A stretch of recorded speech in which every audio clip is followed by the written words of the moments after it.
María en la República del Paraguay. ¿Qué tal? Bienvenidos al informativo de todos los paraguayos. Hola María, ¿qué tal? ¿Qué tal Roberto? ¿Cómo estás? Gracias por la preferencia. Comenzamos con las noticias.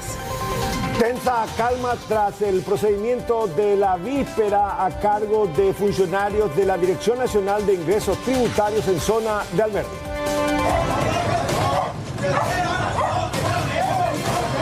El operativo inició con el mandamiento judicial. Era una suspensión de actividades de un contribuyente. Mientras se le estaba explicando el procedimiento a seguir, que hay que cerrar las puertas por 3 días, ahí es donde entró la turba de personas. Podemos trabajar nosotros tranquilos si vienen tus empleadores a querer avasallarnos así. Y ya en instantes también vamos a hablar de esto. 4.300 enfermeras de la previsional en pie de guerra. Hoy llegaron hasta la caja de IPS para hablar con el presidente.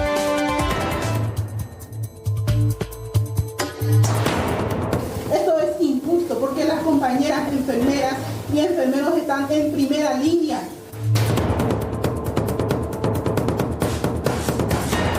Las autoridades del Instituto de Previsión Social hasta ahora no nos dan una respuesta concreta.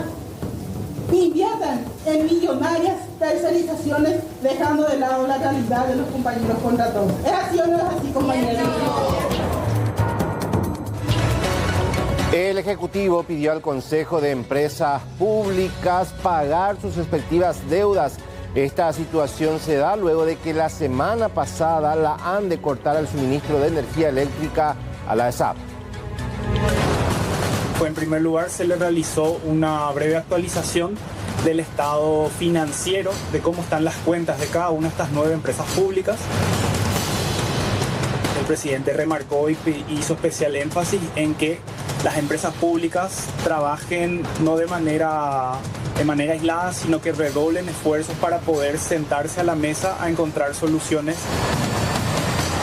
Prohíben a los entes del Estado que siga acrecentándose la deuda a las empresas públicas por servicios básicos.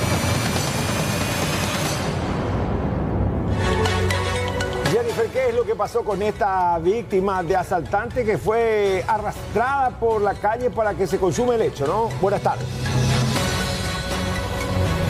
Así mismo, Roberto, esto ocurrió esta mañana sobre la avenida Perú, casi Artigas. La mujer descendió del colectivo y aparentemente el hombre ya estaba pescando por una víctima. Rápidamente la ataca con un arma blanca, ella se resiste, la termina arrastrando por varios metros y la dejó completamente golpeada. Llegó a despojarla de sus pertenencias, pero afortunadamente gracias a una rápida intervención policial y vecinal quedó detenido. En instantes los detalles con el relato de la víctima. Esperamos, Jenny. Y también recibimos a nuestro compañero Natanael Cáceres. Nata, ¿dónde están pidiendo caminos? Adelantanos. Sí, muchas gracias, Amalia. En la zona de Maracaná, específicamente la ruta que une con Curuguatú, los pobladores de esa zona llegaron hoy hasta el MOPC para pedir que luego de 7 años se pueda dar ya una respuesta. Todo este tiempo hicieron lobby y el asfalto que debe realizarse es de tan solo 40 kilómetros para poder mejorar la calidad de vida de los productores, tanto frutihortícolas como de lácteos de la zona, ya que este sector depende económicamente y de forma exclusiva de estos productos. Gracias, Nata, te esperamos.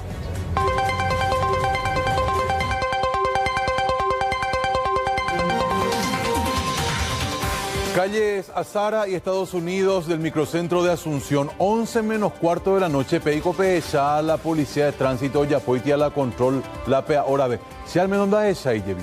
Pero este señor, con 6 años de antigüedad en la PMT, ingresó, tomó su turno nocturno, que va de 6 de la tarde a 6 de la mañana.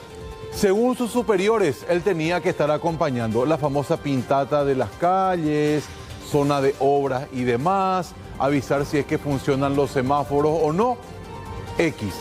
Pero no tenía que hacer esto, es decir, este señor no tenía que pararle a ningún tipo de vehículo y mucho menos tenía que hacer esto. Vamos a observar. Arranca la moto, pone en primera, frena, le dice adiós, hasta luego al conductor de la camioneta blanca y procede a... Ya examina. 1, 2, 3, 4, 5, 0. Operativo Pan Dulce en acción. El ejecutor, un agente de la PMT designado a la agrupación motorizada. Balizas encendidas. Evidentemente, aparentemente la persona de atrás tuvo algún tipo de infracción. Lo cierto en lo concreto es que sí, aparentemente hubo un pedido y una entrega. ¿De qué? De billete sobre billete. La operación duró muy pocos segundos. Aparentemente no hay ningún procedimiento legal, no hay ninguna factura, no hay ningún cobro a través del QR. Y reitero, a esa hora de la noche, a decir del propio director de la PMT, algo similar a esto no se puede realizar. Está identificado el hombre, a esta hora de la mañana ya presentó un informe escrito y está un sumario activo. Esto decía Maidana, el titular de la PMT de Asunción, con respecto al video. Nosotros procedimos rápidamente a identificar al inspector, que es el inspector ayudante Diego Montalto, que presta servicios en la unidad operacional número 1, en 14 de Mayo y Playa, donde había ingresado de guardia ayer a partir de las 18 horas hasta las 6 de la mañana del día de hoy. Es guardia saliente, es motorista de la unidad. A partir de ahí nosotros ya una vez identificados, él está llegando en estos instantes a la dirección de la Policía Municipal de la ciudad de Asunción, donde va a entregar un informe preliminar por escrito y que yo también voy a conversar en forma personal para poder adjuntar a lo que él a informar en forma escrita y a partir de ahí elevar todos los antecedentes a la Dirección de Asuntos Jurídicos para que puedan ir al departamento de la Procuraduría para la apertura de sumario y puesta a disposición de forma inmediata de este inspector que está en cuestión en este video que está viralizando. A nosotros nos va a temblar la mano para poder corregir lo que tengamos que corregir. Cuando tenemos que defender, vamos a defenderlo. Vamos a ser amigos de los buenos funcionarios y los malos funcionarios no vamos a ser amigos. Eso siempre fue el mandamiento del señor intendente. Y a partir de ahí también yo me estoy aguardando al asesor jurídico de la PMT para poder acercarme a inmediaciones donde ocurrió este hecho, para también poder identificar al otro vehículo, para que podamos llegar a él y escuchar la versión también de él, para poder transparentar todo.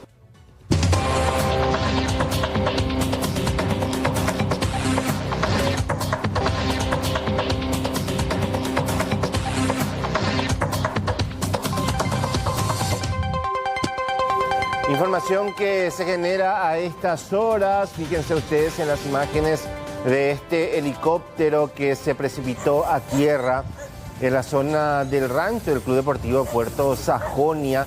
Esto se dio hace instantes. Se observa un importante daño a esta aeronave que tuvo ciertamente algún tipo de inconvenientes. Es por esta razón que se vio obligado a aterrizar. La parte trasera de la aeronave es la que se vio más afectada. Ya en el lugar se encuentran peritos técnicos también que están trabajando para hacer el relevamiento de lo que ocurrió en este percance aéreo. Estas son imágenes, reiteramos, que se registraban hace instantes. Todavía no se tiene la información de la cantidad de personas que se encontraba a bordo, ni tampoco si es que hubo personas lesionadas eventualmente. Bomberos fueron los primeros en llegar a este lugar para poder observar lo que pasaba y también asistir a quienes se encontraban en el interior de la aeronave. Reiteramos, un helicóptero se precipitó a tierra en la zona de Puerto Sajonia y ya en instantes vamos a estar trabajando en vivo para actualizarle la información.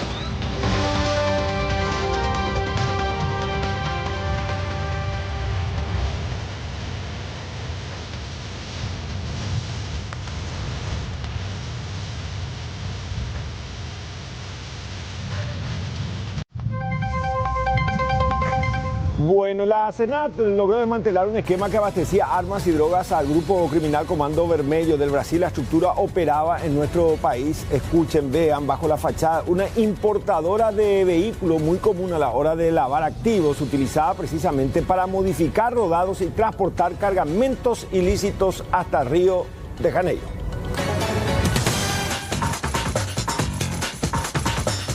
En la Dirección de Operaciones Urbanas de la Senat intervino una empresa que supuestamente funcionaba como una importadora y exportadora.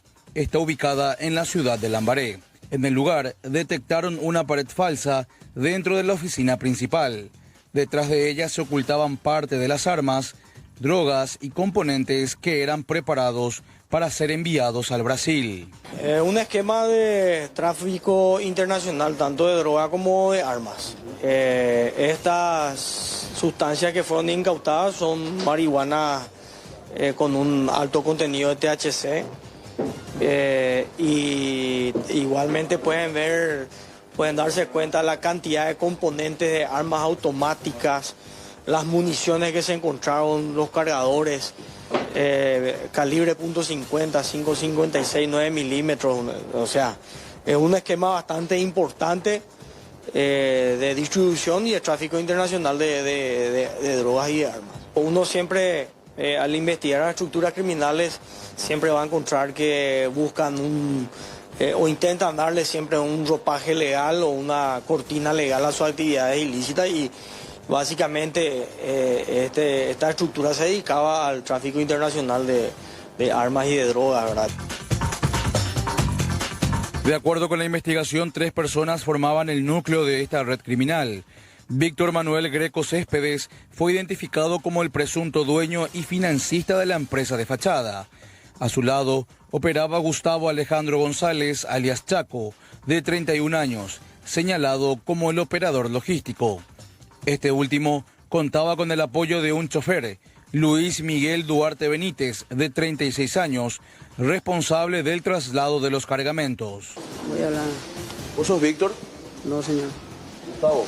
Sí. Víctor, ¿vos sabías lo que pasaba acá? No, nadie lo sabía. ¿Qué entonces? ¿Ustedes se dedicaban realmente a la exportación de mercaderías? Pero... Las tengo de claro. Las armas y las drogas, ¿cómo pueden explicar, Víctor? Porque ustedes aparecen supuestamente como los financistas de... Eso es mentira. Eso es mentira. ¿Es mentira eso? Es mentira. Las armas, ¿cómo podés decir? ¿Por qué estaban acá las armas ustedes? Armas no hay. ¿No hay armas? No hay armas, no hay. ¿Y la droga? Tampoco no hay droga. Con esta operación, la Senat logra desarticular un eslabón clave en el establecimiento de armas y drogas al Comando Vermelho. Las investigaciones siguen en curso para determinar el alcance total de la red.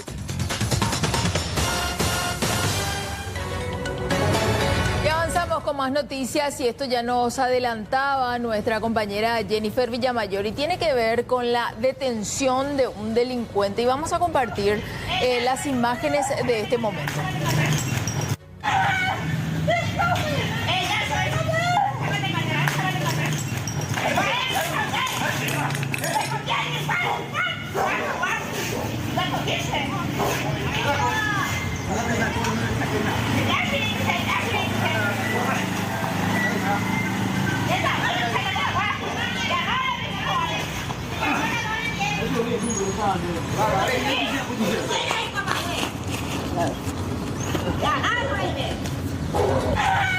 Y muchos se preguntarán qué fue o cuál fue el pecado de este delincuente, y nuestra compañera Jennifer Villamayor ya está lista para relatarnos todo lo que pasó con él. Jennifer, ¿cómo estás? Buenas tardes. Bueno, Amalia, estamos hablando de Germán Báez, más conocido con el alias de Chiquitín. ¿Y cuál fue su pecado? Nuevamente robar, porque lo que estamos viendo en las imágenes es el momento en el que él es reducido, por los vecinos que estaban transitando sobre la avenida Perú, casi Artigas. Este malviviente despojó de sus pertenencias a una mujer de 26 años, quien descendió en la ubicación mencionada del colectivo, y ya en una esquina él la estaba pescando. Rápidamente, al momento de ella descender, es que él se acerca con un arma blanca en mano, le solicita que entregue todas sus pertenencias porque si no la va a apuñalar. Ella se resistió al robo, quiso evitar que él la despojara de sus cosas. Su cartera contenía 2 aparatos celulares y otros objetos de valor. Es que ella ahí en ese momento comienza a pelear con este sujeto, es inclusive arrastrada por varios metros por el hombre hasta que los transeúntes y vecinos del lugar se percatan de lo sucedido. Van rápidamente a auxiliarla y terminan entregando a este hombre a la Policía Nacional. Ustedes ya vieron en el video el momento de terror que vivió esta señorita justamente cuando llegaba a su lugar de trabajo. Ella nos relató lo que le tocó pasar, todavía muy consternada y con varias heridas en el cuerpo. Nos mencionaba lo siguiente. Yo estaba me bajé del colectivo de la línea 44 y ahí fue cuando me encontré con él, que estaba recostado por un poste, y ahí me amenazó directamente que me iba a apuñalar si no le entregaba mi mochila, en lo cual yo me resistí. Y en ese momento empezó el forcejeo hasta... Nosotros estábamos en la esquina sobre Perú y cruzamos ahí Artigas, la avenida Artigas, y ahí donde nos encontramos con los autos que empezaron a bocinar y demás. Pero igual logró llevarme hasta la calle, pero yo igual sostenía todavía mi mochila, ¿verdad? Arrastrándome. Yo creo que al cruzar la calle recién fue cuando él puso más fuerza y me logró tirar al piso. Y tenía un cuchillo y yo con la mano izquierda agarraba mis cosas y con la mano derecha traté de darle golpes, pero era una persona muy grande, mucho más grande que yo, y no le pude hacer nada, y si no era por los vecinos que estaban ahí, que también en ese momento en estado de shock estaba, y no logré distinguir ni cuántas personas ni nadie, solamente le escuchaba a una señora que pedía ayuda por mí porque yo tampoco no podía hablar en ese momento. Y ahí fue cuando ya todos se acercaron, los vecinos se acercaron y le agarraron a él. Inclusive vos, cuando lograron reducir a este hombre, se ve en el video que corres rápido. Yo la verdad estaba demasiado asustada, y cuando sentí que estaban ahí todos alrededor, ya quería alejarme más de él, porque como tenía un arma muy grande, hasta ese momento tenía todo el miedo que me haga algo de rabia, algo así. En todo momento decía que te iba a apuñalar. Sí y no, la verdad que no recuerdo tanto, porque estuve en un estado muy fuerte de shock, pero sí, me amenazó por lo menos 3 veces desde que me crucé con él, o sea, desde que le encontré al bajar del colectivo. ¿Siempre sueles descender en ese? La verdad que mi trabajo es a unos metros más enfrente. Entonces yo trato siempre de bajarme enfrente mismo, y esta vez paré en la esquina y ya me bajé nomás porque son como unos 15 metros más, menos de 15 metros que tengo que caminar, y ahí fue donde le encontré a él. Él ya estaba pescando por ahí. Entiendo que sí, o sea, yo le encontré solamente recostado y él me dijo que me iba a apuñalar si no le entregaba mis cosas ahora mismo, y eso. ¿Es la primera vez que te pasa algo? Sí, la primera vez que me pasa en esta zona, pero la verdad de ser así testigo en esa zona siempre es peligroso, siempre hay hechos así. Sí. Una zona muy insegura. Es una zona muy insegura, sí.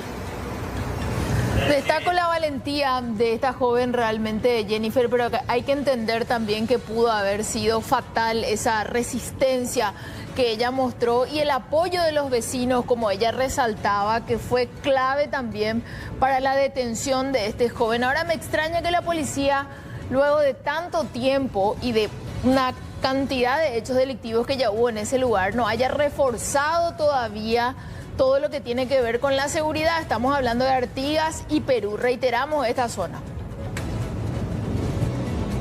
Exactamente, Amalia, y más considerando que es una zona que ya da con el ingreso de uno de los barrios considerados también como zona roja. Afortunadamente, este delincuente queda fuera de circulación nuevamente porque alias Chiquitín ya cuenta con frondosos antecedentes, inclusive recientemente es que salió de la penitenciaría, pero no sería el único que anda operando de esa manera en esa zona, porque hay varios hombres que también quedan apostados principalmente en la esquina de la vía férrea, pescando por gente que pasa, que desciende de los colectivos para luego poder atacarlos. Ahora vamos a ver cómo es que se moviliza la Policía Nacional para resguardar el lugar y por sobre todo los agentes de la Comisaría Novena Metropolitana, porque a esa jurisdicción corresponde esa zona.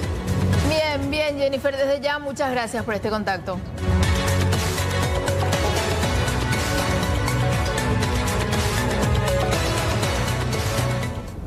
Gravísimo accidente de tránsito. Esto ocurrió sobre la ruta P1 Paraguay, ex acceso sur, zona de Ñemby. Un motociclista se llevó la peor parte tras colisionar contra un automóvil.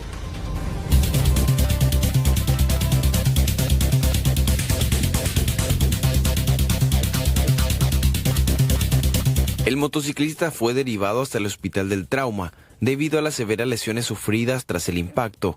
Su acompañante también sufrió lesiones, pero no de consideración. A las 20:30 ahora aproximadamente un accidente de tránsito ocurrió sobre Ruta 1 y en la esquina mismo sería 2 de agosto, ¿verdad? Que es del barrio Los Naranjos ya. Involucrado una motociclista con 2 acompañantes y un vehículo de la marca Toyota modelo Sienda. Del resultado del accidente, el motociclista, uno de ellos, el conductor presumiblemente sufrió varios golpes, específicamente fractura, en alguna parte son fracturas severas y fractura de cráneo. Y el otro también un poquito más leve, pero también tuvo varios golpes. De hecho ya comunicó al Ministerio Público y el conductor de la Toyota Hacienda, la señora, le salió 0-0 en prueba de alcotés. De hecho que no, en esa zona aparentemente es un poquito oscuro, seguramente la visibilidad es lo que no le permitió observar bien el circular del motociclista, ¿verdad? ¿El motociclista está hospitalizado, lógicamente? Sí, se encuentra en estado grave en un hospital de trauma. La conductora del automóvil arrojó negativo a la prueba de alcotest y manifestó que la falta de iluminación en la zona fue uno de los factores que habría influido en el percance.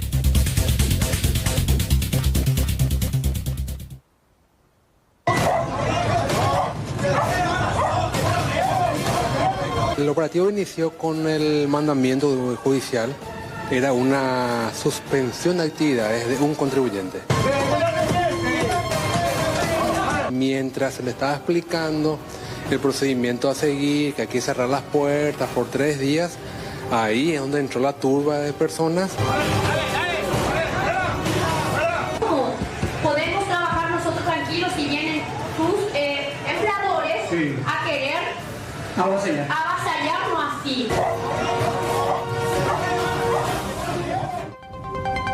Hablamos nuevamente de un caso extremo de violencia contra la mujer e intento evidentemente de feminicidio, porque esta la intercepta y no solo la intercepta, esta termina cayendo de la motocicleta en la cual iba circulando. Así quedó el rostro de Sandra Paola Fleitas, una mujer de 29 años que sufrió lesiones, como pueden notar, y es evidente, cortes en la nariz y también en los labios, consecuencia de los múltiples golpes que sufrió y que le aplicó su ex pareja Pablo Benítez, más conocido como Tomate. Ella circulaba en su moto cuando su expareja la intercepta con otro biciclo, la embiste intencionalmente para derribarla en el suelo. Seguidamente él se abalanza contra la mujer para posteriormente, en ese callejón, como pueden observar, molerla a golpes. La víctima venía recibiendo amenazas y posterior a la golpiza seguía recibiendo amenazas. Este es el audio que inclusive seguía haciendo circular el agresor conocido como Tomate. Mira, bien, yo joven. a solucionar. Cuando buscamos eso, o policemos eso, o hay cual donde más va a ser. Hay cual jamás más, yo también me tengo más agua apellido, yo me voy a hacer desplare, mi hermano va güey, de vale ahí. Para los cuñados, por el mensaje no con ellos. Ojalá vi yo. Policemos pun llega ahora se va a frente, se todo a frente. Yo pedí no más familia que para mensaje por igual. Na pegan na mujer, pero la vende pasa. Yo sé, la bala grabación y no. Bueno, posterior a este ataque, el hombre se dio a la fuga. La policía está trabajando en encontrarlo. Amalia, ¿me querías mencionar algo?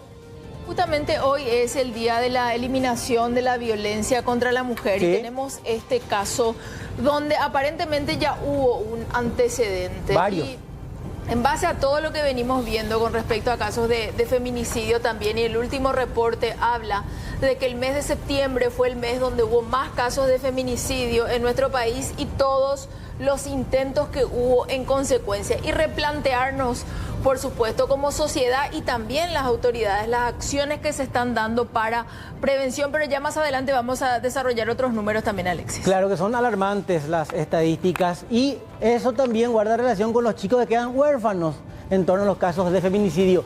La intervención policial. Circunstancialmente el señor parece que le encontró a la señora y le chocó, y ahí se bajaron y se pelearon entre ambos. Pero la mujer recibió varias heridas en la parte del cuerpo y el rostro principalmente. Sí, supuestamente recibió golpe de puño. Nosotros ante eso le tomamos la denuncia.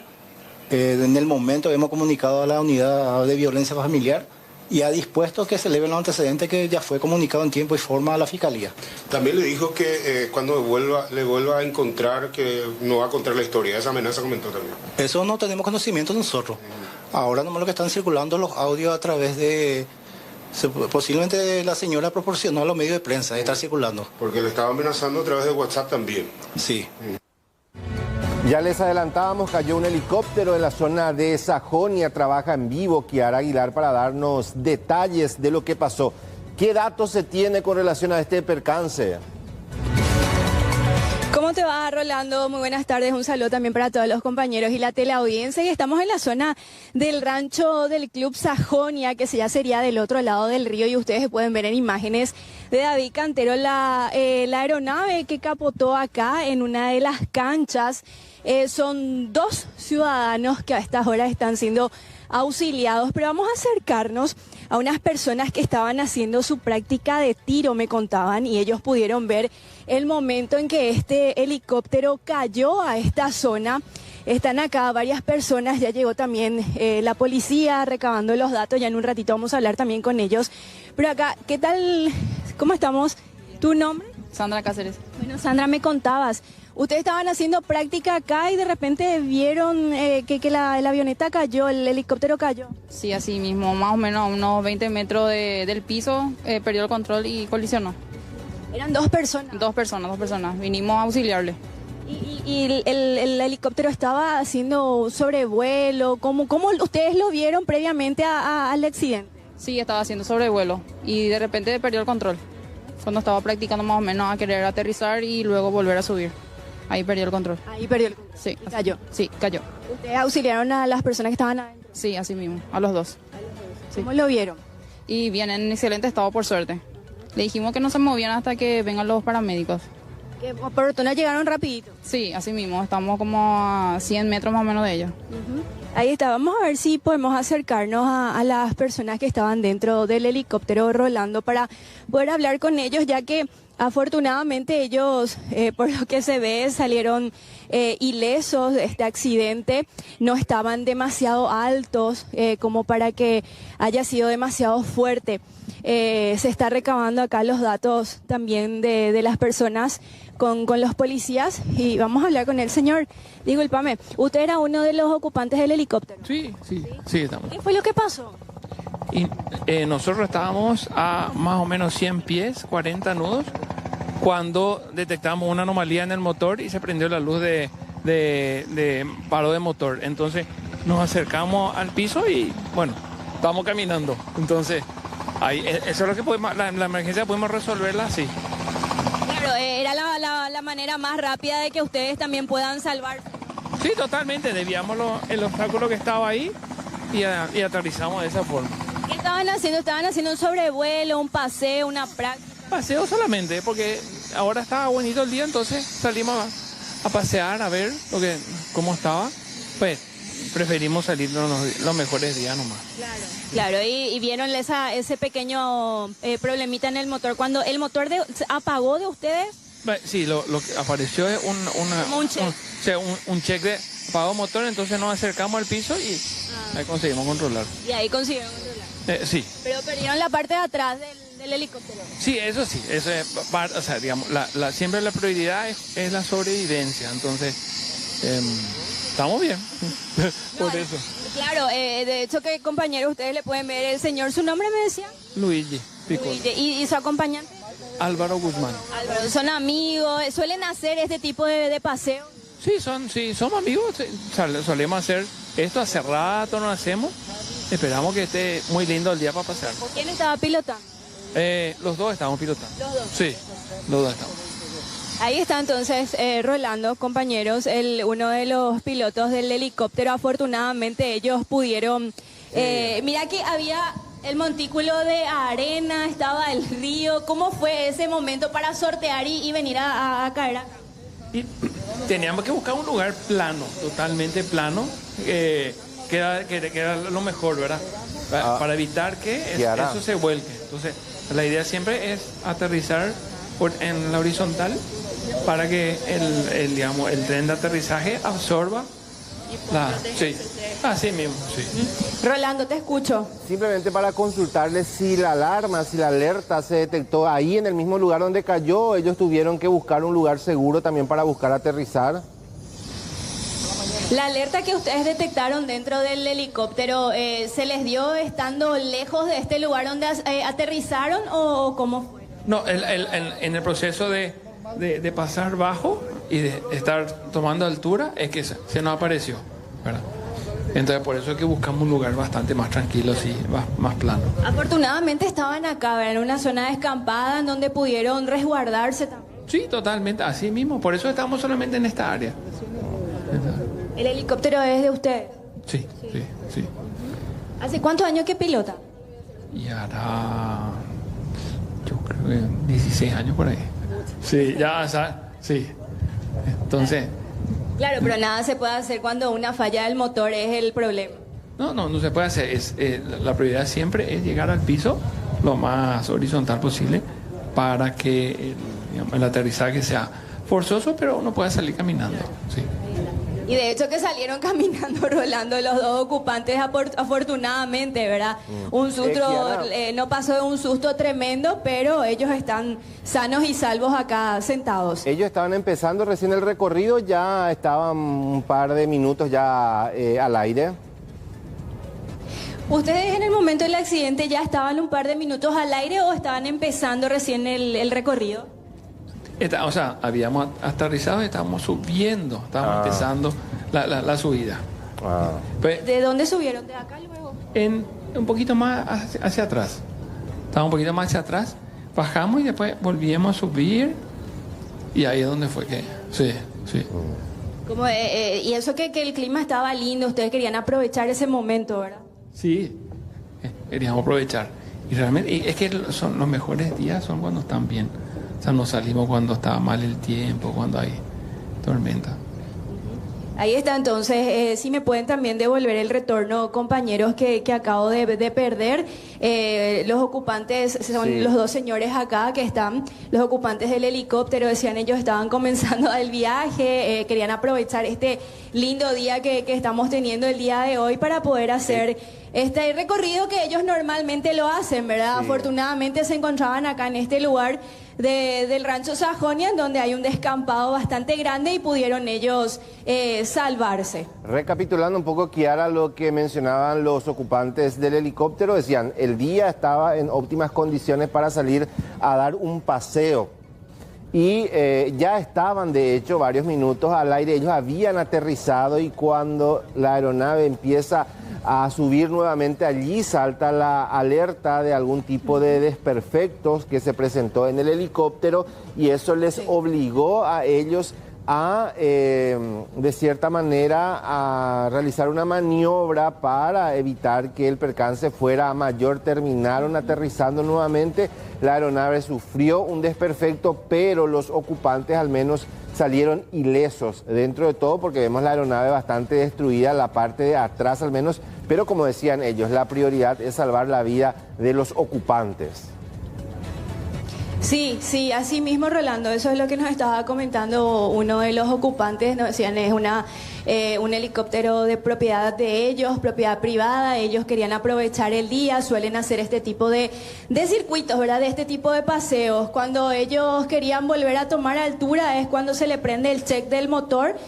Nos decían ellos, se apagó el motor y es ahí en donde ellos tenían que buscar una manera de poder aterrizar, primeramente para salvar la vida de ellos, ¿verdad? Y es por eso que decidieron aterrizar en este descampado. Estaban acá en la zona nada más dando vueltas cuando lastimosamente ocurrió este accidente, pero por fortuna ambos salieron ilesos, ambos. Es increíble porque si vos ves el helicóptero, ya están viendo en imágenes, ¿verdad? Está prácticamente destruido, ¿verdad? Y los dos están sin ningún rasguño prácticamente. Estaban a 100 pies de altura, decía, estamos hablando de unos 30 metros, un poco más aproximadamente, cuando se da el problema y ahí empiezan los inconvenientes y ellos terminan precipitándose a tierra. Claro, y afortunadamente es una zona acampada, como dice Kiara, porque también hay que decir que fue una zona renovada del Club Sajonia, donde suele haber gente también que está ahí, ¿verdad? De milagro, que no había nadie.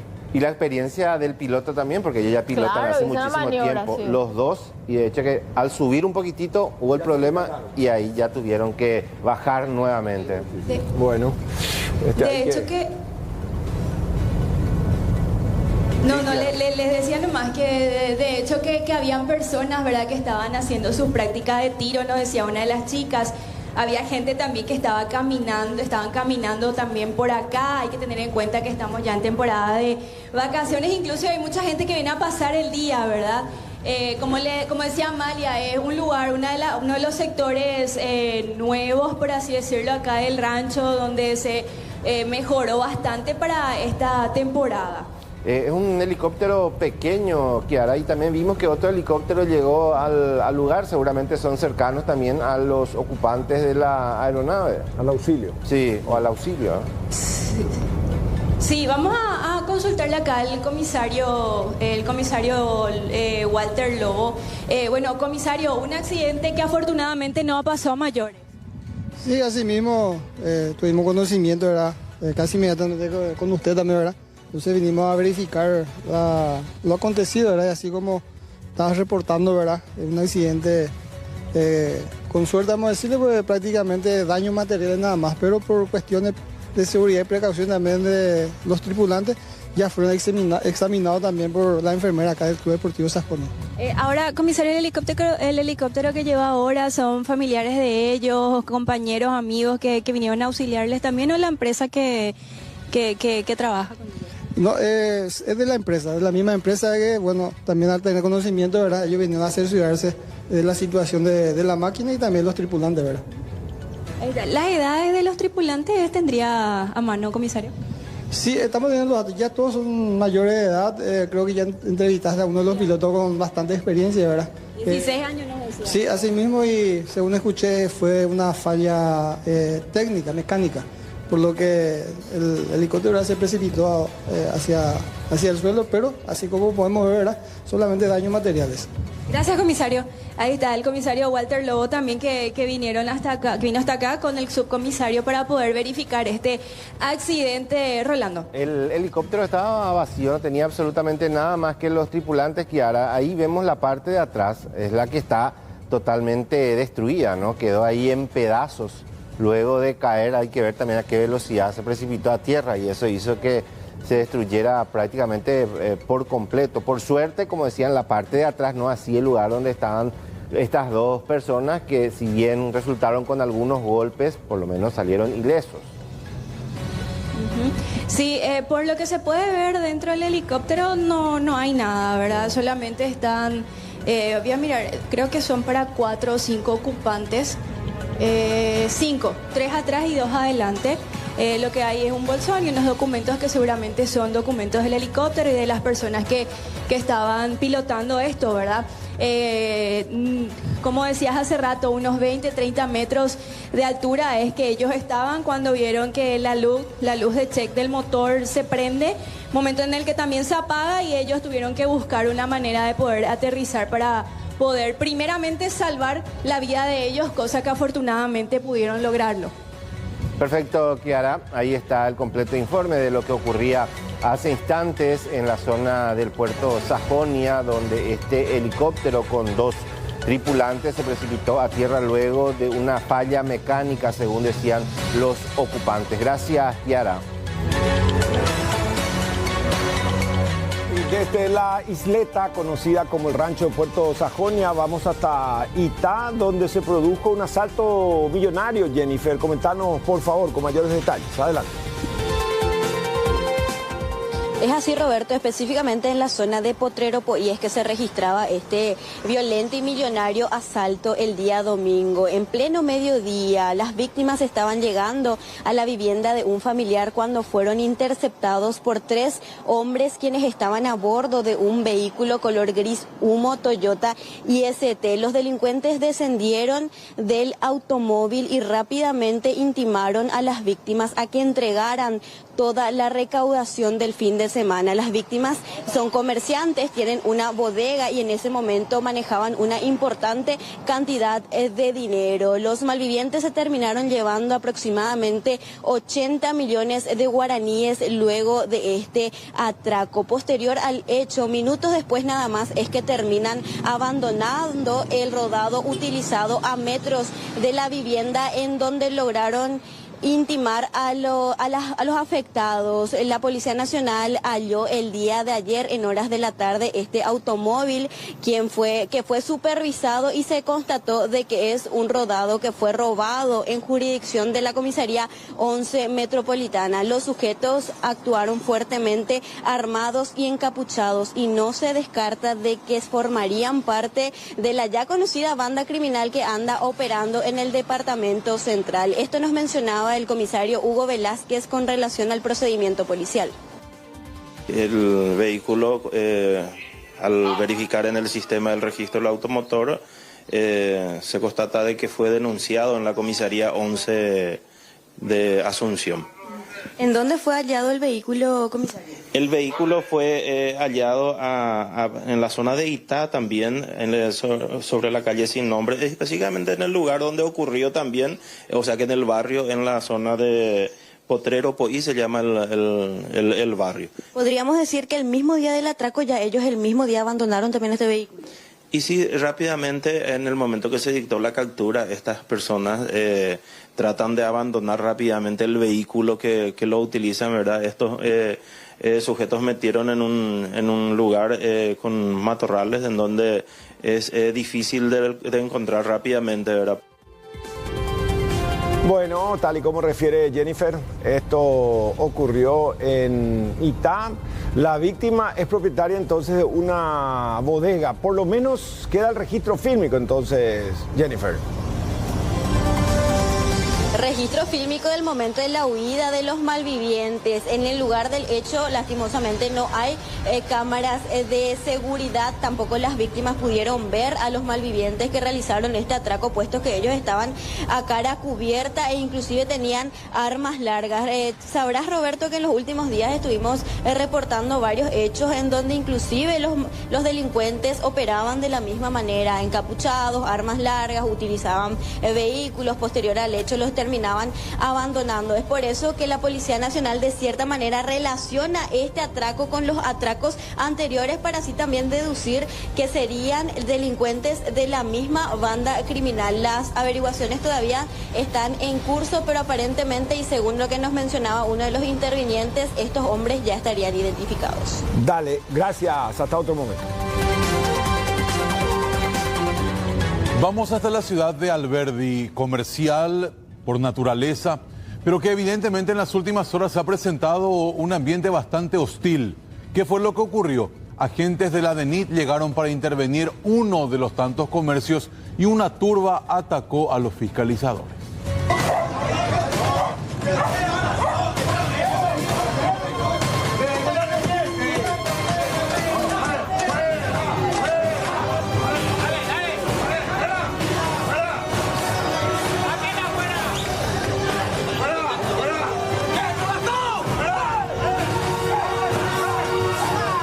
Comerciantes de la ciudad de Alberdi se enfrentaron a funcionarios de la DENIT, quienes intentaban verificar documentos de mercaderías y entrega de comprobantes legales. Los funcionarios públicos tuvieron que huir del lugar bajo una lluvia de todo tipo de proyectiles.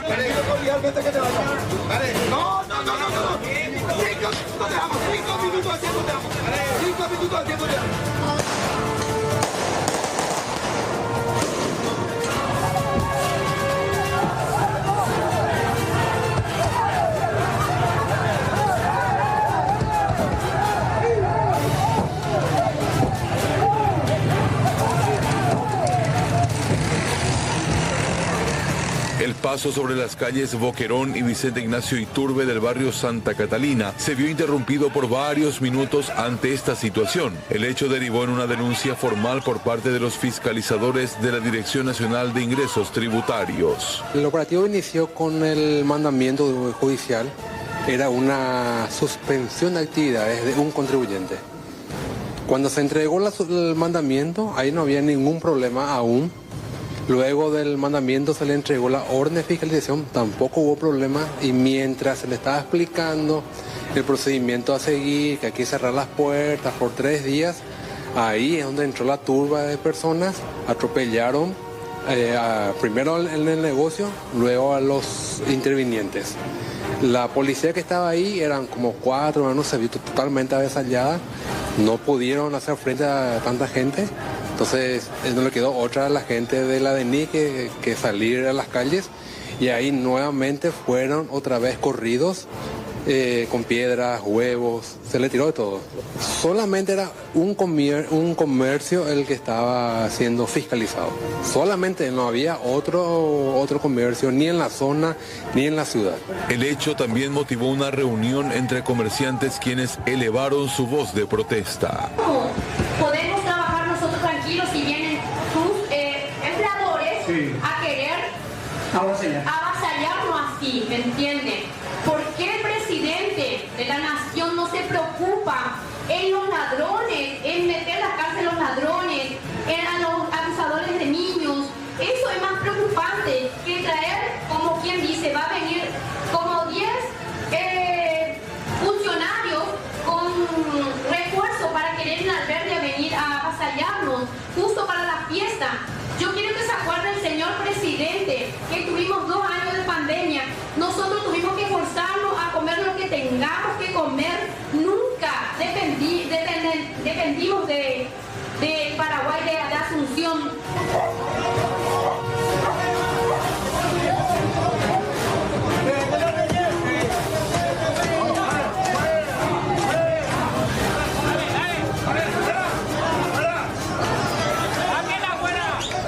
Esto ocurría ayer a esta misma hora prácticamente de la siesta. Luego ese contingente de fiscalizadores tuvo que volver a Asunción. Evidentemente la escasa cantidad de efectivos policiales alberdeños no pudieron detener a estas personas, a los comerciantes. ¿Qué fue lo que ocurrió? Horas después salieron una gran cantidad de efectivos policiales, redoblaron la cantidad de fiscalizadores, sumaron personal táctico de la policía y de esta forma gente de la agrupación especializada iba llegando a la ciudad de Alberdi. Palabras más, palabras menos en el dulce idioma guaraní. Hatiay la policía. Esto para evidentemente evitar de que algo similar a lo de las últimas horas vuelva a repetirse. Ahora, la gente de Alberdi dice, queremos trabajar. Hubo años de pandemia.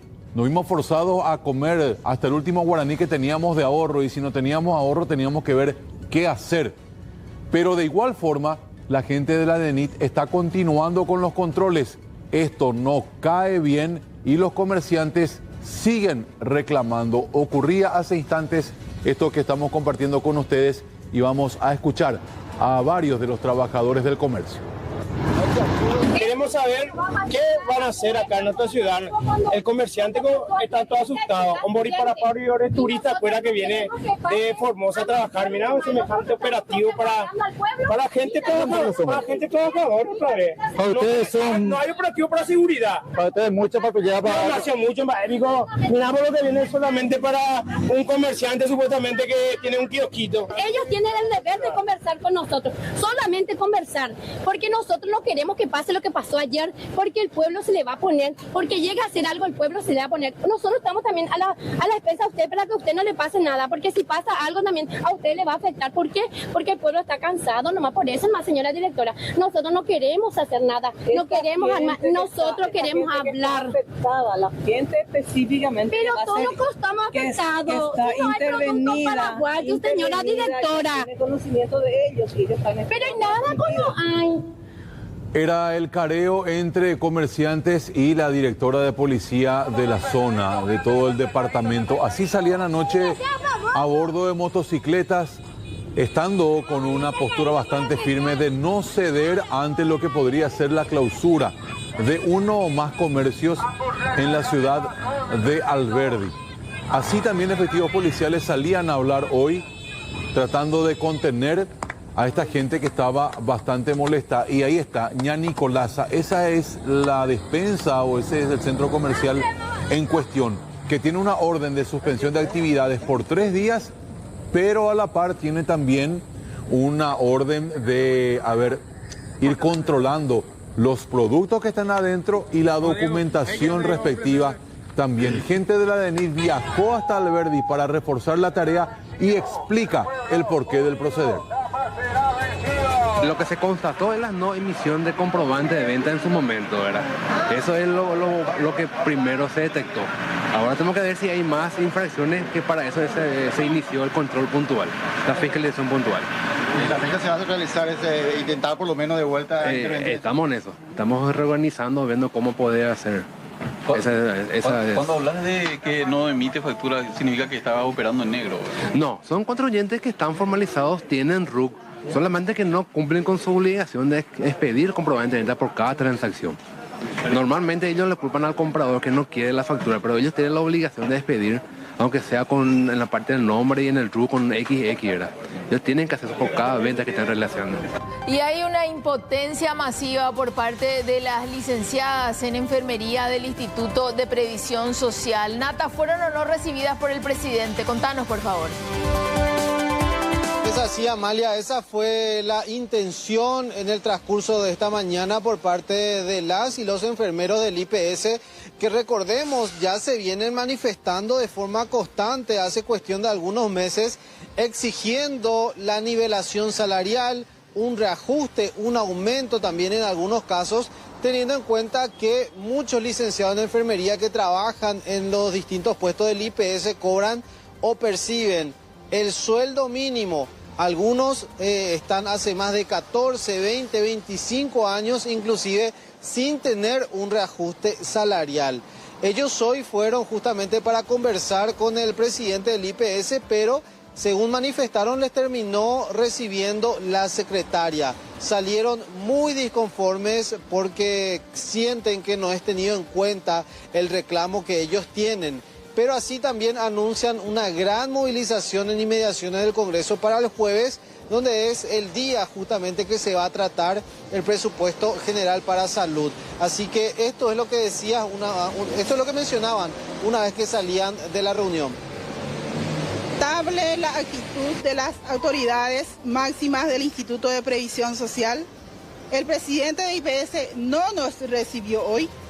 Una demostración más del desinterés que tiene el presidente de IPS en equiparar el salario al personal de enfermería, en brindarle seguridad y estabilidad laboral a los compañeros del Instituto de Previsión Social, los trabajadores. Nos recibió la secretaria, iba a pasar el mensaje, pero nosotros cuestionamos esta actitud del presidente.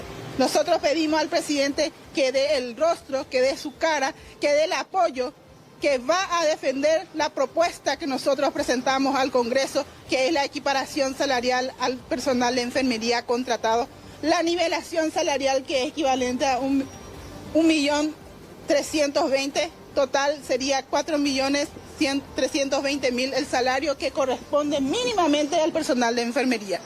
Y también el aumento del más cupo de desprecarización. 14 años sin reajuste salarial. Eso y mucho más nosotros hoy, una vez más, presentamos al presidente del IPS, que no dio la cara hoy, lamentablemente. ¿Cómo va a continuar la movilización por parte de ustedes tras esta respuesta? Esperamos que por lo menos dé una conferencia de prensa y públicamente el presidente de IPS diga: voy a apoyar y voy a gestionar el pedido de las compañeras, que es justo. El jueves convocamos el 27, el día del tratamiento del presupuesto general de la Nación. Vamos a estar presentes. Todos los trabajadores del Instituto de Previsión Social vamos a estar presentes, las compañeras de enfermería, compañeras contratadas, compañeras y compañeros de enfermería. Es nuestra posición, no vamos a parar hasta lograr que se haga justicia a todos los compañeros trabajadores del Instituto de Previsión Social. Y hay que recordar que el 7 de noviembre pasado, más de 4.000 licenciados en enfermería y licenciadas ya presentaban una carta al presidente del IPS. No sé hasta qué punto él va a dar la cara. Generalmente Jorge Brites se maneja últimamente con comunicados justamente para no enfrentar al personal, y el cuco de una tercerización está cada vez más fuerte también. Gracias, Nata, por el contacto. Nuevo bloque del informativo del mediodía, momento de ir hasta el Alto Paraná. Joel, ¿qué pasó en este caso? Adelante. Bueno, la víctima se dirigía justamente a la vivienda de su hermana a las 5 de la tarde. Ella se iba a preparar para dirigirse posteriormente a su puesto laboral en el kilómetro 9 a Caraví de Ciudad del Este. Fue interceptada por dos delincuentes que estaban a bordo de una motocicleta. Le cerraron el paso y, según ella refería, le dijeron de que se baje, que entregue la moto, si no quiere llevar un disparo. Ella se resistió y fue sacada de la motocicleta con mucha violencia, arrojada al suelo, y este sujeto posteriormente se da a la fuga a metros de una dependencia policial en la zona del kilómetro 9 a Caraví de Ciudad del Este. Vamos a escuchar el testimonio de Liz Quiró. Yo estaba viniendo de la casa de mi hermana, en un camino donde normalmente yo suelo transitar mucho, y yo estaba viniendo a metros nomás de la comisaría, fue eso, donde me asaltaron. Y vinieron dos chicos con kepi, uno con chor, otro con vaquero, y me dijeron: bájate de tu moto o te vamos a disparar. Yo no he visto ningún arma, por eso yo puse resistencia luego. Y el chico ahí se bajó y como vio que yo estaba poniendo resistencia, me agarra y me empuja. Y ahí es donde yo ya no puedo hacer nada y el chico lleva mi moto. ¿Te echa prácticamente? Me echa, sí, porque yo puse resistencia, porque yo le dije: yo no te voy a dar mi moto. Y ahí el chico ve que yo no voy a soltar y agarra y me empuja. Y ahí es donde yo no puedo más hacer nada y llevan mi moto. Bueno, hace un mes que sacaste esta moto. Hace un mes, una moto nuevita, donde mi papá retiró su camioneta de una playa de auto, yo retiré mi moto. Acá tengo todo mi documento privado. La primera cuota que yo pagué recién es. Me sobra todavía una cuota de 1 millón. O sea, me sobra 8 cuotas de 1 millón todavía. Bueno, se quedó con los documentos y con la deuda, Joel. La moto, quién sabe, más o menos y nada, ahora ve. Y totalmente, esa es la preocupación de esta mujer, porque le quedan muchas cuotas pendientes todavía. Ella sacó por la necesidad de movilizarse hasta el puesto laboral, porque nos decía: entro tarde, salgo de madrugada, y es la problemática. Pero la policía ya a esta hora pudo identificar a uno de los supuestos autores y está tras las pistas de este delincuente. Y vamos a estar ampliando evidentemente detalles. Ojalá haya noticias positivas para ella. Gracias, Joel, muy amable. Hasta luego. Y un verdadero problemón quedó evidenciado la semana pasada cuando la ANDE decidió cortar el suministro de energía eléctrica a la ESAT por una importante deuda que tenía. Esto hizo que varias ciudades del departamento central, incluido parte de Asunción, quedaran sin agua potable. Esto fue motivo también de una fuerte reprimenda al presidente de la República, Santiago Peña, a los presidentes de ambas instituciones. Y a raíz de todo este problema que se está dando, ayer se convocó en horas de la tarde en Burú Villaroga al Consejo de Empresas Públicas. Son 9 en total y la orden es que estas empresas paguen sus deudas para evitar inconvenientes como los que se dieron la semana pasada. Y a propósito de deudas, antes de avanzar, vamos a compartir, por ejemplo, cuáles son los principales deudores a la ANDE en materia de energía eléctrica. Vamos a compartir la placa ya en instantes, mientras les voy contando que las entidades estatales acumulan deudas por servicios básicos, principalmente de luz y también de agua. Y ellos deberán proyectar un cronograma de pagos y ponerse al día. Esa fue al menos la instrucción. Algunos de los mecanismos son, por ejemplo, las compensaciones de deudas y nuevos esquemas de coordinación financiera. Para ello se va a conformar una mesa conjunta. Vamos a comenzar escuchando lo que decía el viceministro de Economía y Planificación y a continuación la directora general de Empresas Públicas. En primer lugar, se le realizó una breve actualización del estado financiero, de cómo están las cuentas de cada una de estas 9 empresas públicas y así también algunos desafíos que se plantean para el corto y mediano plazo para poder mejorar especialmente la gestión financiera de estas empresas públicas. En ese sentido, el presidente remarcó y hizo especial énfasis en que las empresas públicas trabajen no de manera aislada, sino que redoblen esfuerzos para poder sentarse a la mesa a encontrar soluciones de manera coordinada, porque muchas veces quizás de manera aislada, quizás algunas soluciones son más difíciles de conseguir. Bueno, ahí está, y vamos a compartir también lo que decía la directora general de Empresas Públicas con relación al mecanismo y cuánto tiempo tienen cada institución para ponerse al día con sus deudas. Una de las alternativas son las compensaciones de deudas interempresas, que ya se ha dado en periodos anteriores, también tenemos ese antecedente. Hoy día se va a trabajar nuevamente con ello. También existen propiedades que tienen las empresas públicas que pueden ser compensadas con eso para otras empresas que sí van a ser de utilidad, tal vez para una no, para otras sí. Se ha establecido dentro del Presupuesto General de la Nación y el decreto reglamentario normativas que prohíben a los entes del Estado que siga acrecentándose la deuda a las empresas públicas por servicios básicos. Ello contempla que se trabaje en un plan de pagos y en eso es lo que tienen ahora. Vamos a trabajar con las empresas públicas, los entes, para establecer un plan de pagos donde las deudas puedan ir siendo saldadas, por supuesto, dentro de del margen. Este plazo que se ha establecido es no más de 60 meses, que significaría que al plazo de 5 años debería ser saldada totalmente. Eso dependería de cada uno de los niveles de deudas que se tiene con las empresas públicas. Y fíjense, alguna de las 5 empresas o alguna de las 5 instituciones que más adeudan a la ANDE en el tema de energía eléctrica. Ya decíamos el tema de la ESAP, que tiene una deuda de 31.54 millones de dólares. Industria Nacional del Cemento, 29.80 millones de dólares. El Ministerio de Salud, 15.78 millones de dólares. El Ministerio de Educación, 11.88. Y el Instituto de Previsión Social, 7.28 millones de dólares. Son algunas de las instituciones que más están adeudando a la ANDE. Y del plano judicial llega a la etapa de sentencia un importante juicio oral y público por un caso de narcotráfico a nivel internacional. Nos remontamos a la época de la pandemia, ya por julio del 2021. Una comitiva fiscal policial allanaba este depósito en zona norte Fernando de la Mora. Se realizaba por entonces la mayor incautación de cocaína, casi 3.500 kilos, que tenía como destino en un cargamento de azúcar orgánica. África Occidental. Hay 4 acusados para quienes la Fiscalía pidió elevadas condenas. Ya vamos precisamente a la gráfica donde se señala los años de condena para Juan José Duvini y también su hijo Juan José Duvini Verdún, 22 y 18 años respectivamente. Para Alberto Martínez Romero también se pide 22 años y Bruno Vicente Ciancio Amarilla, 19 años. Una estructura que operó en nuestro país durante la pandemia y con esa incautación se ocasionó un perjuicio o se evitó, mejor dicho, esa transacción por un monto superior a los 100 millones de dólares. Habló el fiscal Andrés Arriola ante esta inminente sentencia. para el señor Juan José Dubini Franco, que para nosotros es uno de la cabeza de esta organización, pedimos 22 años.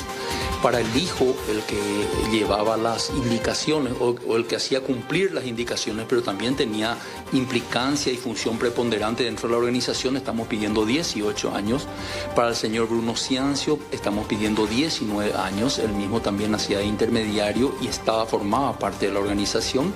Y para el señor Martínez, un ciudadano de Ciudad del Este que tenía los contactos internacionales, que inclusive llegó a abonar por alquileres del tinglado donde se llegaba a encontrar la sustancia estupefaciente, estamos pidiendo 22 años también. Era la mayor carga de cocaína incautada en el país, 3.618 kilos, algo nunca visto, estaba mimetizado entre azúcar, ¿verdad? Y era una carga para una empresa africana en el país de Togo. Faltaban 2 días para que salga la carga cuando se realizó el allanamiento. Que este cargamento formaba parte de otro cargamento que fue incautado en febrero del mismo año en la estancia El Tigre, en el Chaco paraguayo, ¿verdad? Porque tenían los mismos logos. La droga tiene su marca, las mismas marcas, los mismos logos. En aquella oportunidad se incautó 1.340 kilos y esta formaba parte de ese cargamento. O sea, se traía la droga de Bolivia al Chaco paraguayo, se envasaba acá en la capital y se llevaba ya sea para Europa o para África. Y desde distintos movimientos están solicitando la destitución de un asesor del Ministerio de Educación. Aseguran que no solamente se involucran todo lo que tiene que ver con el área administrativa, sino también con el contenido educativo.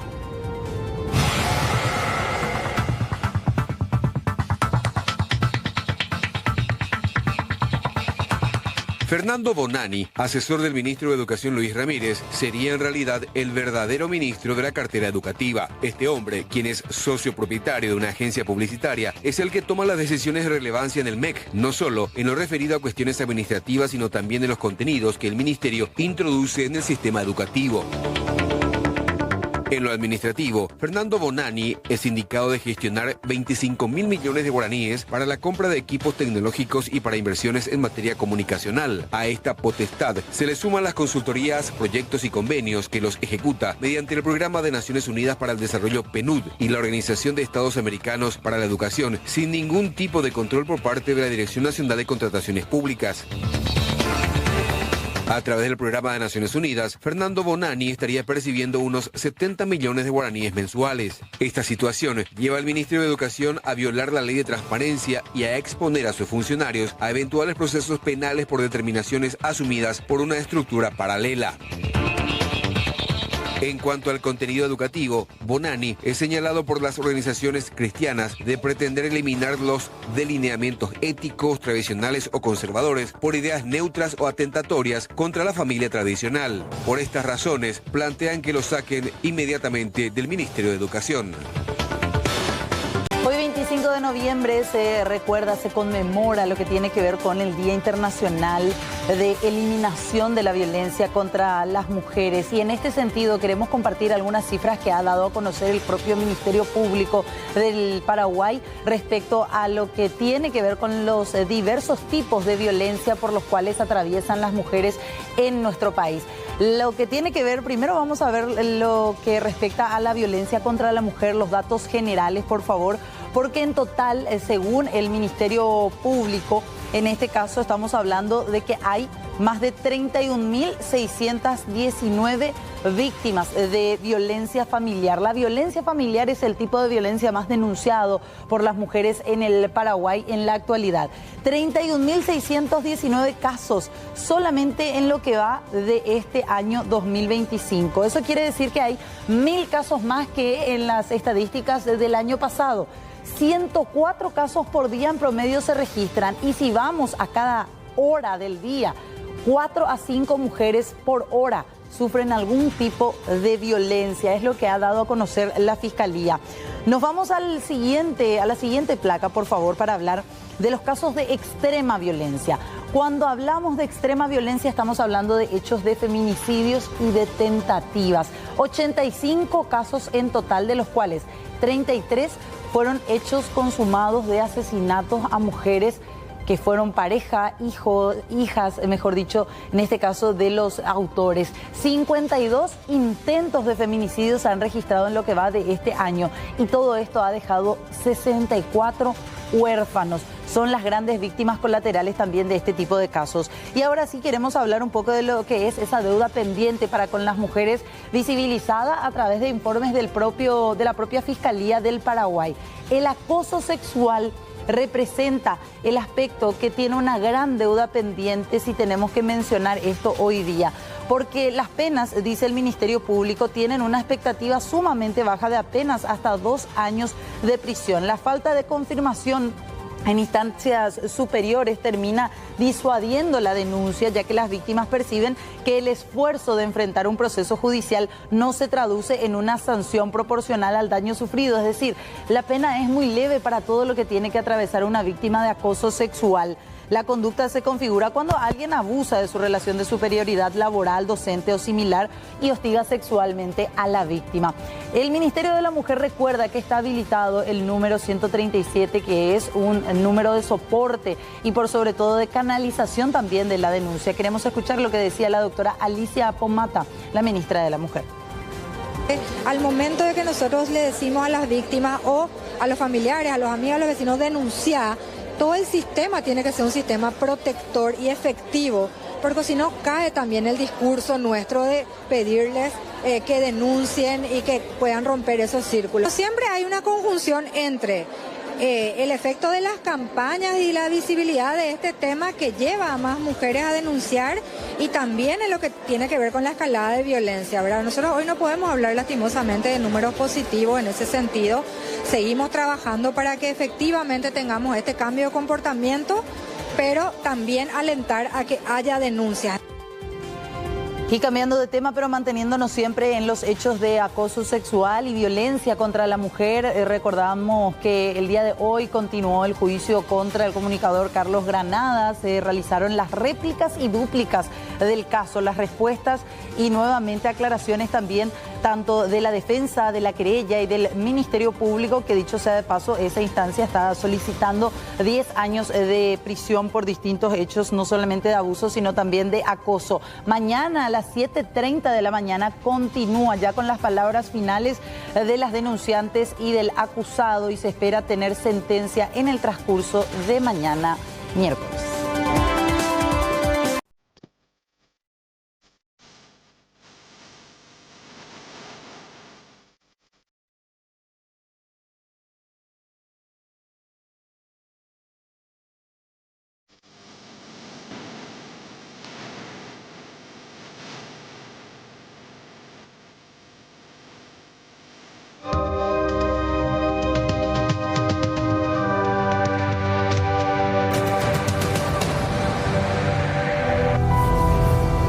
Buenas tardes, Paraguay. Buenas tardes, compañeros. Hola, Amparo. En un día tan simbólico como hoy, que es un día justamente para erradicar y cambiar y que por fin desaparezca la violencia contra la mujer, vamos a contar una historia y creo yo que a partir de poner en conocimiento esta historia es una manera también de pedir justicia, de exigir respuestas y de generar conciencia para evitar que más mujeres sigan siendo vulneradas, golpeadas, amenazadas, tanto y que vivan con tanto miedo, ¿verdad?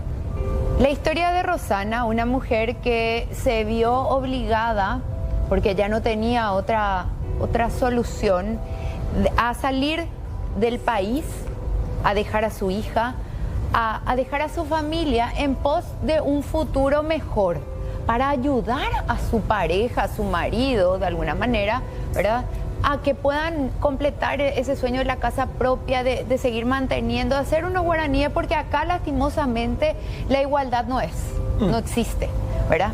Se va y después de eso, una violencia terrible. Es así, violencia física por un lado y por el otro, Marcelo, hay una violencia del sistema judicial, porque ella en su desesperación tuvo que volver Se fue luego por necesidad. Sí. Y antes de que tenga un pequeño ahorro, tuvo que retornar porque sentía amenazada la seguridad psicológica y física de su pequeña hija. Va, recurre, denuncia, sin embargo, hoy sigue siendo revictimizada. Increíble esta situación realmente, que hoy tiene este nombre y este apellido, Rosana González. Ella llega hasta nuestro medio para hacer la denuncia y de hecho ya le decimos a la teleaudiencia que la parte denunciada también va a tener su espacio acá. Depende evidentemente de ellos que puedan contactarse con nosotros y tener justamente esa historia para escuchar la otra campana. Lo cierto es lo concreto, ella tiene pruebas, diagnóstico médico de una brutal golpiza la madrugada misma en la cual pisa de vuelta a Asunción pidiendo una respuesta a su pareja, que le cerró las puertas y evidentemente le prohibió el ingreso a lo que ellos juntos habían conseguido. Los primeros tiempos, desde que ella toma la decisión en conjunta con su pareja y padre de su hija, de ir a Europa a buscar un mejor futuro para la familia, estaba todo bien, ellos hablaban, hasta que después él empezó a estar esquivo, empezó a no responder, a estar seco, y ella se preocupó por su hija, y ya ni siquiera podía tener contacto con ella. Entonces, unos meses después decide venir de sorpresa, ¿verdad?, a la casa. Estaba todo llaveado, él ya no le contestaba más. Ella intenta entrar, ¿y qué te hicieron, Rosana? Yo entré, llamé media hora para que me pueda atender el teléfono. No me atendía, entonces yo tuve que recurrir a la vecina diciéndole que por favor me ayude a entrar por el pasillo que tenemos en conjunto, ¿verdad?, con ella, para que yo pueda pasar por el pasillo a tocarle la ventana y para que me pueda atender, ya que la habitación está en el fondo de la casa.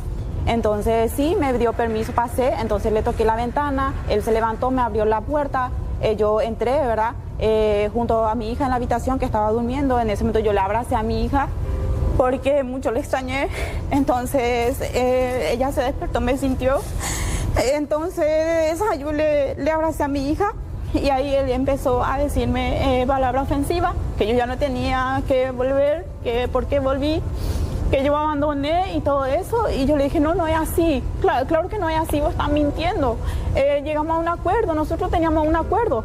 No, definitivamente no. Empezó a sacarme a mi hija del brazo, teniéndole a ella llorando, y empezó a zarandearme así con el brazo, ya que no pudo con un brazo él, le llevó a mi hija hasta la camioneta del patio de la casa, le encerró ahí. Entonces se regresó porque yo no salía de la habitación, le dije que yo no tenía del por qué salir de ahí, diciendo que es mi casa y mi hija. No tengo derecho. Entonces me dice que él es la jueza o el juez va a dictar eso, que me largue y todo eso. Me empezó a golpear. Entonces en ese momento yo me aferré a la cama. De la cama me estiró de la pierna, me echó, golpeándome yo la cabeza aquí, ¿verdad? Entonces empezó todo así, mi hija afuera. Eso es lo que más sentí. ¿Cuántos años tiene tu hija? 3. Y le dejó ahí solita en la camioneta. Le dejó en la camioneta solita. ¿En qué mes usted se va a España? Yo me fui el 2 de junio. ¿De este año? Sí, de este año. Porque tenían una deuda conjunta. No, yo a mi nombre tengo una deuda de 80 millones. ¿Esa deuda era para comprar el terreno o no? No, era deuda de lo que yo tenía, sí, de otra cosa. Pero el terreno ustedes pagaron juntos, la casa construyeron juntos. El terreno él solo, pero yo le ayudé a realizar la mejora, todas las mejoras. ¿Y esos 80 millones también estaban dentro justamente de las mejoras de la casa o diferente? Por eso lo que él siempre me decía, que él no tiene por qué ayudarme en eso, que yo tenía que verme con esa cuenta. ¿Y cómo vos te vas del país con la decisión, bueno, mi amor, sabes que me vieron un tiempo a España para poder hacer plata? Sí, ¿Y sí, él qué te dijo en ese momento? Sí, andate sin problema. Pero ustedes seguían como pareja. Claro, seguíamos. Como marido y mujer. Como marido y mujer, sí, claro. Incluso yo había comprado, yo me dedico a la venta de ropa de segunda mano, que tengo en mi saloncito en mi casa, que ya necesito entrar para que yo pueda generar otra vez ingreso. Entonces yo... Permíteme, estos rasguños que son... ¿Podemos mostrar, señor director? Estas son las... Ya van desapareciendo, pero... Sí, mira un poco. Sí. Pero son? Mira los moretones. Esto yo quiero mostrar. Yo volví el 11 de noviembre. 2 semanas casi. Sí. Mira, acá está. Esto es todo lo que él te arañó cuando llegaste. Ya van desapareciendo casi todo. Sí, pero se ve. Se nota mucho. Ahora bien, cuando ¿Cuándo él empezó a cambiar, verdad, contigo? Que no te atendía el teléfono y ya no te dejaba hablar con tu hija. Exactamente a los 3 meses. Empezó a decirme. Sí, ¿y qué te decía? Que yo ya no tenía nada aquí, que me olvide de mi hija, que me olvide de la casa, que nada, que mi ropa hizo desaparecieron, que él no sabe nada. Él empezó otra relación con otra mujer. ¿Qué vos crees? Yo no sabría decirte. El bien de familia no existe acá, Roberto, claro, en la casa que es, o sea que él, es de la niña. Por eso yo preguntaba, porque al final usted te ayudó a construir la casa, pero el terreno ella tenía antes. Sí, ella tenía antes. Y yo o sea que estando... lo que hace valer es que es su casa. Eso es lo que él dice. Porque pero el título de la propiedad está a su nombre. No está a su nombre, es más bien esa parte donde estamos viviendo son terrenos fiscales. ¿Dónde y tenemos dos tenemos, que yo había comprado en Villa Elisa, Barrio Picada. Ya, o sea, ahora terreno municipal. Exactamente, y yo cuando empecé a trabajar yo me había hecho un préstamo de una señora para que yo me pueda comprar un terreno donde hacer piezas para alquiler y eso. ¿Tenés un abogado? ¿Hiciste una denuncia?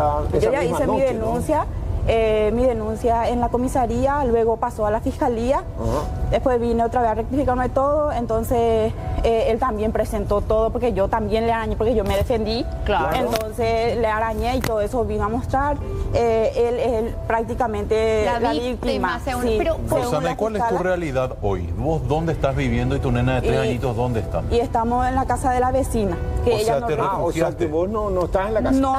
No, porque él me arrastró, me sacó así y yo en ese momento cuando me dijo, yo digo lo que soy una sobreviviente más de todos los casos de feminicidio que veo y me da piel de gallina, ¿verdad? Entonces yo en ese momento cuando me dijo te voy a componer, me dijo así. Y, ¿Qué significa te voy a componer? Yo no sé, se fue hacia la cocina, no sé, ¿verdad? Y mientras eso yo me puse mi pantalón porque ya estaba en ropa interior, porque me sacó todo. ¿Por qué te sacó? Con el estirón, no, con el estirón que me hizo. Rosana. A arrastrarme por el piso. ¿Y la vecina que te ayudó a entrar por el pasillo, vio todo eso? Ella no vio nada, no. Porque, ¿no hubo gritos? No. Yo, obviamente, seguramente que sí, pero... Nadie se quiere meter. No, nadie se quiere meter, eso es lo que pasa. ¿Y por qué él sí está en la casa y vos, que estás con tu hija, que es menor de edad, una niña chiquitita, tuviste que salir de la casa? ¿Qué pasó? Y él ¿No debería ser al revés? Sí, y me dijo él que me iba a componer, entonces yo en ese momento dije, me va a matar. Claro, ¿sentiste entonces, que te podía matar? Sí, sentí, corriendo salí y él del patio sacó la camioneta hasta la vereda de la casa y le dejó otra vez en la calle a mi hija en la camioneta. Y para volver a entrar a agredirme. A atacarte a vos. Sí, para atacarme. Rosana, yo te veo muy inquieta, te noto muy nerviosa. Sí. ¿Tenés mucho miedo por tu vida? No sé, no es luego eso. Lo que a mí más me genera miedo es que la jueza, la fiscala, todo, siento que me dan la espalda. O sea que tengo entendido que vos esa misma madrugada fuiste a la comisaría, después antes te fuiste al hospital, tenés el diagnóstico, después amanece, ella se va al juzgado. Sí. En el juzgado ella consigue una orden de restricción, o sea que, pero el hombre también hace lo mismo un día después. Es la misma jueza, entonces yo no entiendo, también la jueza le concede el pedido y ella es la que no puede ahora. Sí, yo le dije, la jueza quería, Rosana. Yo le dije al asistente, por favor, quiero que me atienda la jueza. Ella no puede, pero yo necesito hablar con ella porque yo sufrí violencia, tengo todos moretones, quiero hablar con ella. No puede. Solo el asistente entró, puede ser. Salió, el asistente me dijo, ya está la resolución, señora, y me dio... ¿Quién es la jueza? Pásame, por favor. La jueza es Marta Alderete. Porque es rarísimo. Y le vamos a buscar a Marta Alderete. Marta Alderete. Porque no se entiende muy bien, a lo mejor.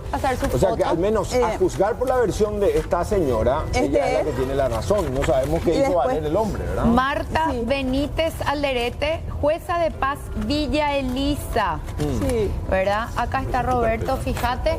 Sí. Ahora bien, podemos poner la foto de Marta Benítez Alderete para que la gente le avise, ¿verdad? Que no se confunda. Estamos buscando su foto para que la...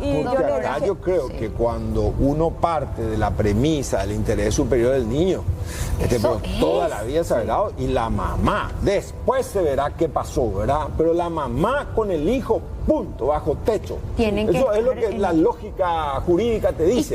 Después ya es otra juez, ¿verdad? Pero el niño, la niña tiene que estar al cuidado de la madre y bajo un techo. Claro, más allá que ellos no estén peleándose, la criatura tiene que estar en su hogar. Vos no le podés sacar de su hábitat natural, de su lugar seguro. ¿Y quién es? Está la mamá, ¿verdad? Entonces, ¿cómo le van a sacar a esta mujer? ¿Qué tiene en la cabeza la doctora? ¿2 semanas viviendo con quién? 2 semanas con la vecina. Con la vecina.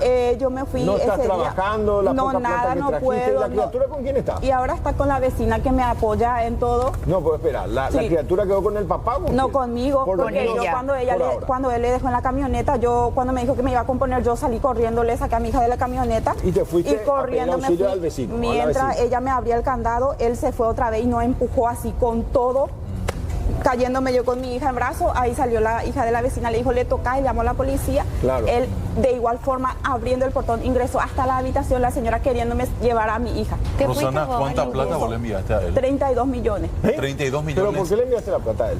Y yo porque él pues, quedó lo que cuando... para ayudarle y todo eso, porque yo sentía lo que de repente él me decía lo que sí, es que yo no mandaba la prestación y todo eso, que se quedaba con la casa. Así ya te decía estando bien. Ya te amenazaba. Sí, No, así, espera, él era el que pedía la prestación que por ley. Trabaja. Él trabaja. ¿Qué hace? Técnico en informática. O sea que esa plata no era para la deuda. Esa plata era para él. No, yo mandaba la plata para que él pueda guardarme, para que yo el día de mañana pueda pagar mi deuda. Si bien hoy las lesiones ya desaparecieron en su cuerpo, acá están las fotografías, muchachos. Quiero compartir con ustedes, por favor. Es donde uno puede observar en primer plano cómo esta mujer quedó con serias lesiones, tanto a la altura de las piernas, los moretones bastante visibles. ¿Cómo se llama él? En la otra foto Ángel también. David Alarcón. Ángel David Alarcón, ¿cuántos años tiene? 36. ¿Tenés un Aquí en las manos también. Sí. El brazo vamos ahí también está listo. Escuchar Rosana, también si quiere mañana su versión o ahora mismo, porque... ¿Cómo es vivir en una casa ajena con una nena de 3 añitos? Este es el señor. Este es el señor. Es muy incómodo porque la señora duerme con su hija en una cama. Estoy prácticamente, no quiero decir molestar, pero es lo que yo me siento. O sea que ella lo que hizo fue salvarte la vida. Ella también le denunció, le denunció también a ella porque supuestamente me ayudó a secuestrarle a mi hija. Ya. Y ¿usted habló con la jueza o no? No me recibió ese día porque solamente me atendió el asistente, me dio la resolución y yo desesperada me fui hasta San Lorenzo junto a un juez que de atención permanente. Sí. Me fui a pedirle ayuda a él y me dijo, señora, me dio la exclusión. Enseguida, sí, claro, me dio, él tiene que salir, señora, porque vos está toda golpeada, tiene pero que usted salir. ¿Tiene entonces la exclusión? Tenemos, y tienen los policías que se fueron como para sacarle, tienen mi... ¿Y por qué hay una contraorden? Pero acá hay una prelación, pues es un juez de primera instancia de atención permanente, ¿no? Y ahora la fiscalía tiene que intervenir. Acá es cuestión 2 más 2, 4. Ella tiene que estar en su casa. Pero ¿y por qué y le invitan gentilmente a este hombre a retirarse. ¿Pero por qué la jueza? Eso no entiendo, porque es la misma jueza que tiene a la vista la denuncia de ella, le concede a ella un día antes la orden de exclusión, el otro se va y también consigue. Y lo que más me da miedo de esta parte, ¿verdad? Que la jueza, cuando yo me fui a hablar, la actuaria me recibió y me dijo, yo necesito hablar con la jueza. Señora, retírate de acá, me dijo, me trató, realmente yo recibí violencia de parte. ¿Tiene alguna afinidad, algún contacto con la jueza o no? No sabría decirte, así? La actuaria me Liz dijo... Carol está, sí, acá. Sí, la actuaria me dijo, señora, Liz Carol Cáceres Candia fue la que te trató mal. Necesito yo reincorporarme en mi casa, yo necesito trabajar. Una vez que te reincorpores a tu casa, suponiendo que así sea y que se haga valer el derecho, ¿qué vas a hacer? ¿Vas a tratar de trabajar? Sí, claro, porque ¿vas a volver a España? ¿Cómo vas a hacer con tu seguir trabajando, continuar con mi hija, de dejarle nunca más. Mujer, estamos hablando de una mujer empresaria, ¿verdad? Que está procurando salir adelante. Sí, lo único que quiere es poder tener acceso a su casa y a sus salones para vender todo lo que, toda la inversión. Marcelo, ella a lo mejor salvó su vida ahora.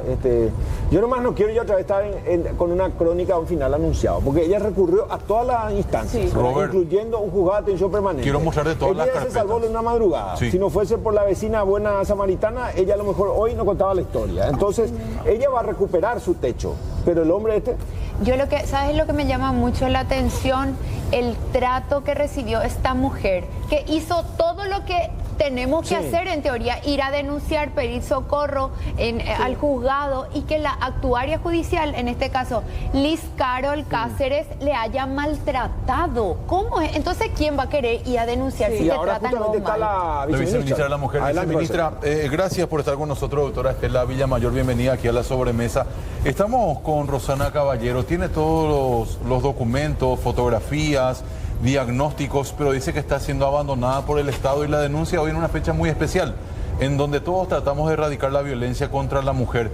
Hay cifras muy altas con respecto a este tipo de violencia, ¿no? ¿Cómo le va? Bienvenida.